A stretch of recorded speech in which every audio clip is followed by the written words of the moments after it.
Hey there guys, it's Liz here, and today is December 9th, which means I'm officially 7 months post-explant, and I haven't done a video in about 5 months. The last video that I did, I was 2.5 months post-explant. And in that time, I've had many of you guys that have either, found me on YouTube and then go to Facebook or Instagram and message me saying, when are you gonna do another update? Because a lot can happen in 5 months. So I figured today was the perfect day, my 7-month anniversary, to do that. But before I came on to record, I was thinking, why have I waited so long?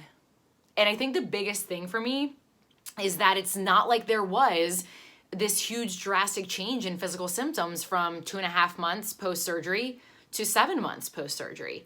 So I almost felt like I didn't really have anything to report on, but the more I thought about it, the more I'm like, wow, I've become so much more mentally and emotionally stable. Maybe not the physical symptoms changing as much, but the other two drastically. And the protocols that I've been starting have changed a lot. So in the next couple of minutes, I want to share with you guys 2 main takeaways and 2 main lessons that I've learned in the last 5 months, and kind of sprinkle in the different protocol, like nutritional, supplemental changes and whatnot that I've made that I want to share with you guys, and just stuff to keep in mind, whether you're somebody that is thinking about explanting, you have one scheduled and it just hasn't happened yet, or maybe you did go through an explant and you're thinking, what is the timeline going to look for you? What's it going to look like while you're trying to heal? And the things that, even though we get our implants out, you may not necessarily be addressing. A lot of times there's things that we miss and we wonder why we're not healing. And if you miss these things, it plays a huge role in solving your health puzzle, right? So as far as the first thing I wanted to discuss with you, or just kind of remind you of, like I had to remind myself, is that you're not a freaking superhuman. And we forget that, right? Especially as women, we want to be able to do everything and serve everyone. And you don't want to really have to change from where you were before you had implants, or where you were. Some of you guys may have just been feeling symptoms in the last couple months. Many of you guys have been dealing with this for years. And so you almost start to mourn your old self. Do any of you guys know what I mean? Like, you think about the things you used to be able to do, or how you used to work out, or how you used to be able to have gluten or dairy or sugar one day and maybe not feel like you blow up like a water buffalo. Like maybe you didn't have all the food sensitivities, you didn't have all the pain or inflammation, because you stack up all these symptoms and you're like, oh my God, like I wish I could just live my life the way that I did before. And so you want to continue living it the way that you had, going to all the events, going to all the parties, eating the things that you used to be able to do, working out to the degree that you used to, if you guys were anything like me, that was your escape, or you enjoyed that. And you just stop being able to do the things that you were able to do in the beginning. And like, you're acknowledging clearly that there's an issue, or you wouldn't be watching this video, right? So you know that something's going on, you know that something's wrong, but we don't necessarily like to change our lifestyle or things that we're doing and admit that there actually is an issue. We still like to be able to live exactly as we were before. And one of the things that I had to grasp over the last 5 months is that I had to change my physical activity. And that can be really hard, especially when that has been your escape. So changing my nutrition, that's challenging, but I had been doing that for a while. I changed my nutrition, I was changing some supplementation, but I didn't necessarily change my physical activity as drastically as I should have.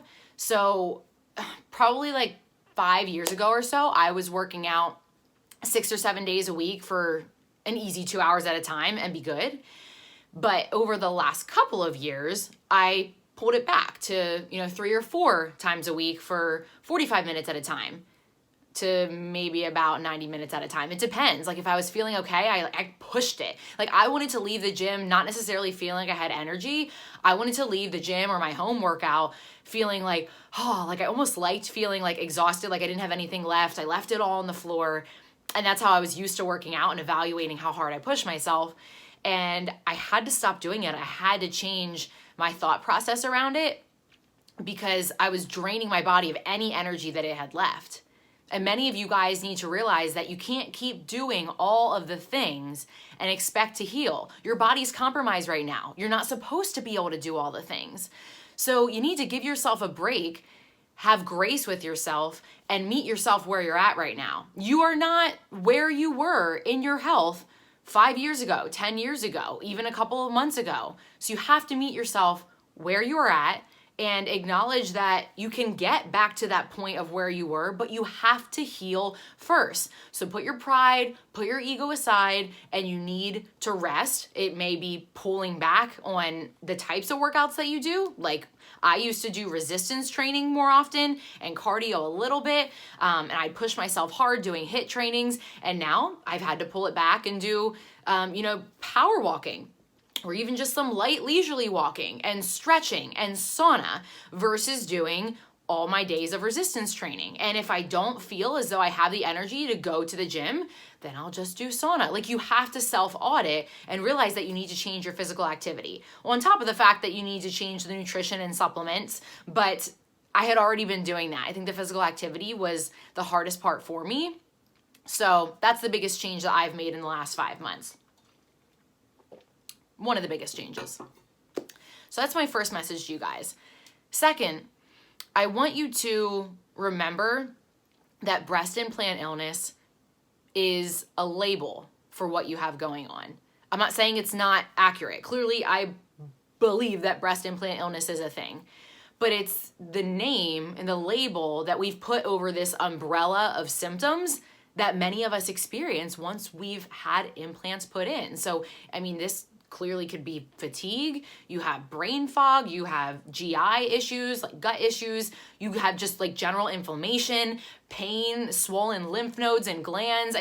The list goes on and on, right? We all can have these different types of symptoms, but to label this catastrophe of like what has happened to us, we label it breast implant illness. Now, there are specific things that have been tied to certain implants, like the specific type of lymphoma, the BIA, ALCL, the type of lymphoma attached to the certain type of textured implants, right? But there are people that have smooth saline and, the healthier versions of implants that still have so many of these debilitating symptoms and have autoimmune issues and are more likely to get sick and have mold toxicity and a lot of the stuff I struggled with, right? So what I want you to keep in mind is that, yes, you've officially diagnosed yourself, or maybe a doctor diagnosed you with breast implant illness. That kind of labels that you have something going on. But what you need to do after that is you need to address these sub-illnesses, these sub-health challenges. And that's also one of the biggest things that I've done over the last 5 months. For those of you guys that don't know my story, I had health issues before I got implants as well. Now, not exacerbated to the level they are now, but I've always had GI issues. Ever since I was little, I've had irritable bowel syndrome. And I had even been put on, an antidepressant and anxiety medication when I was 16. And gut is tied into mood. So it's like, duh, surprise, surprise. The girl that has had gut issues her whole life has depression, anxiety issues because it's directly tied to your gut. However, I think an important thing to remember is that when you get your implants out, you are not done healing. Whether you had issues before implants or not, it's just if you're somebody that had health challenges like me before implants, you have to remember you're still healing from those issues as well. But once you get the implants out, you still need to address what's going on. It could be, you could have heavy metal toxicity. You could have certain pesticides within your system. You could have mold toxicity like I did. You could have certain neurological issues going on or inflammation in specific areas that happen because your implants suppress your immune system. You got your adrenals thrown off, your thyroid's thrown off. Maybe you were put on different medications. You started having Hashimoto's, like all these different things, which by the way can be reversed in many situations. But the sooner you catch them, the better. You have to be able to address those things on a cellular level. You have to know what changes to make nutritionally, supplementarily, as far as detox protocols. Should you be dry brushing? Should you be doing like a light lymphatic massage or go and get lymphatic massage done? Should you be doing, I got a portable sauna in my office in the corner right now. Should you be doing a functional medicine detox? You know, I've had so many clients actually reach out to me that found me on YouTube saying, you know I want to go the functional medicine route. Western medicine has clearly failed me at this point, and I know that I need to do more than just get my implants out in order to heal. For 99% of people, that's what you need to do. There is that very, very small percent that you may have seen in some of the blogs or Facebook groups of people saying they've gotten their implants out and 7 days later they feel like they could run a marathon.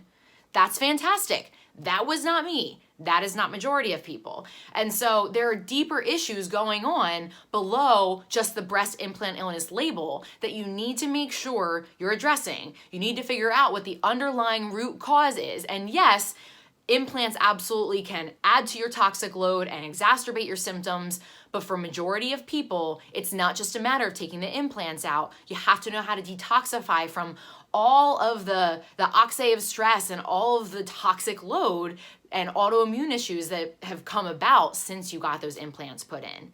So my biggest takeaways for you guys are to remember that you're not superwoman. You need to pull it back so that your body's able to heal, because you only have so much energy to go through. And chances are you're probably expending energy you don't have with many of the things that you're doing right now. So do a self-audit of what your life looks like, and you need to figure out what is worth putting your energy into and what is not. That's events, people, whatever it may be. And secondly, you need to start looking on a deeper level than just breast implant illness as a label. You need to be able to know, is there functional medicine labs that you need to do? Do you have certain nutrient deficiencies that we now need to restore? Do you have toxicities that we need to remove? And I've really loved working with a ton of clients that have found me from the graces of YouTube to be able to help them in their healing journey. And so the biggest changes that I have made is started to incorporate dry brushing, sauna, lymphatic massage every single day of a certain routine that I do on myself.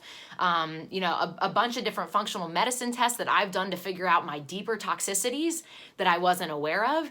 But please don't hesitate to reach out to me through Facebook or Instagram. I love hearing all of your stories, those of you guys that reach out and message me and let me know where you're at in your journey, or if you just need some support or you need some advice. So I always encourage you to do that. I look forward to giving you guys more updates as I go. I have a lot of functional medicine tests that I'm getting ready to send in, and it's a journey for sure, but mentally, emotionally, I don't think I've been better. I don't think I've been better because I know where I'm going and I have the knowledge that I need to heal, whereas before, I didn't. I didn't have the right practitioners in my corner. I didn't have the right doctors. I didn't have the same level of knowledge. I didn't have the same certifications. I didn't have the same courses that I had taken in order to be able to figure out how to approach healing from breast implant illness on a functional medicine, integrative medicine level. So thanks so much for listening, guys. I pray that God has brought you to the right spot and that you reach out if you need anything. Mwah.